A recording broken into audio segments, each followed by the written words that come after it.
Hai hai. Akkam jirtu yaa jarbala. Dura kan ilawaan kan argaa jirtu. Me maqaa isaa sin beektu. Har'a nama kanaan arge. Hojii nama kanaas maaliin sheer isinii godhadheeni. Namni mee akka kanaan waan gaarii hojjete salphaan seena. Sanyii isaan jiru.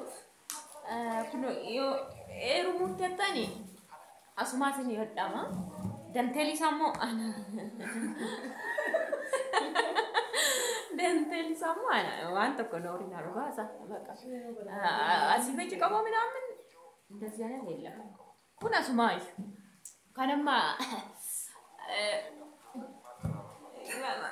አና ፊዮን ጀደም ማኪና ረቲነ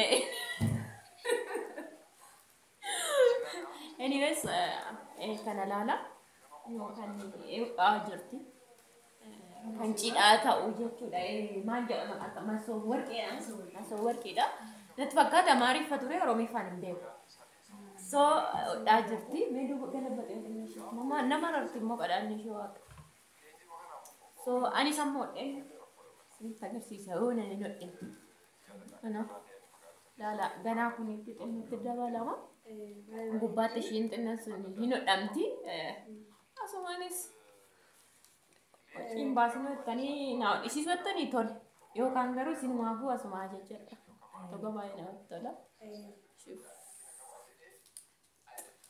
So kana ishiin hodhataa jirti anis qoy nayyaala wanti yaalan salphaa miti wanti yaalan salphaa miti anis asumaan takka yaaladhaan isiniin jedha laayik godhamu isaanis yaada akkanaa qabaatan jedheen ajajachuu dandeessu bifa biraatiinis hojjetamuu danda'a harkaan seerawwan hojjetame dhugaa baay'ee bareedudha gabaa dhagaa fadheen ture kan buddeenaa akkasumas kan ittiin soraa midhaan gundoo sajjan waan hundumaa hin hojjennaa jechuudha. So ani kanan irra jaaladhe waan baay'ee akkanaa jechuudha maaliif gabaatti argee beeka so akkasii anuma biratti waa jedha yoo barbaadan anuma dubbisaa ishee karaa isaanii isinitti agarsiisa dammoo waadan isinii gala yoo wacii qabaattes ishii kana hodhite bakka kana dabalchiisee tun koffalchiisaa garuu sadantee laanaan tolan isinii tolan isinii waa gochuu hin danda'u bakka silma isaanii heerumanii kana kaffalatanii hodhisiifatan danteen hin danda'a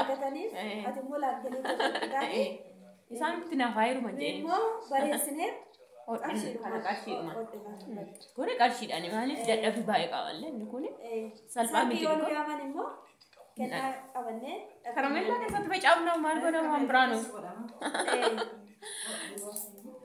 kanaadha ani sammanaa dhodhaa jalaan balleessu waaqa na dhodhanis nan dhodhasa kana hin beeku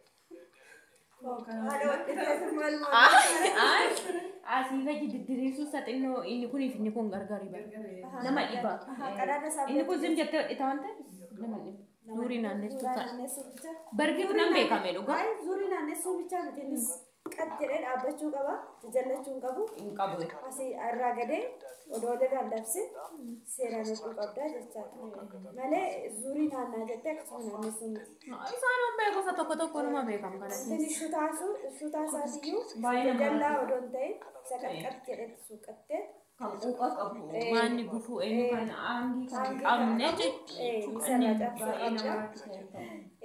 daganaa diizaanii buusaa deemtu kana eeggachuu qabdu walirraa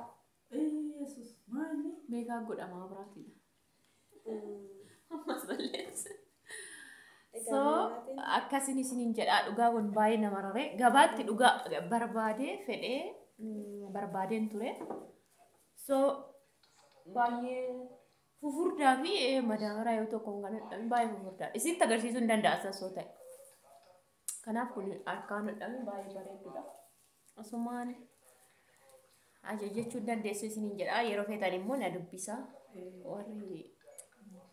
warri beektan immoo yaadaayyuu anumtuu isiniin kajeelu warri beektan yoo jiraattan warri kaan koottaan isiniin jedha akkas bifa biraatiin isinii hojjetti bargit kana qofa miti Kana qofa miti. Kun immoo na dabalamee qadaan isaas ishiin xixiqqoonis itti dhaamte baay'ee nama mara. So akkasiin isiniin jedha like share gochuun dagatina. Ani immoo mana nudhaati na laagtu. Yoo nan hin beeku nan du'e. Na laaga. Na nudha waan. Ilaaleen. Harki kee sirraa jiraatu jedhaan immoo ishiidhaan dhugaan nama harkaan waa hojjetu baay'ee nama gaariidha. Waa hojjechuun harkaan socho'uun sammuudhaan hojjechuun baay'ee barbaachisaadha. So harka keetiin jiraadhu budii hojjetadhu jedhani. Namni waan ofiitiin humna ofiitiin hojjetee jiraatu baay'ee ana na gammachiisa garuu. So jajjabeessaa sumaanis dhugaa itti jabaadhu jedhani. Akkasiin isiniin jedha. Ana mana nudhaati na laala.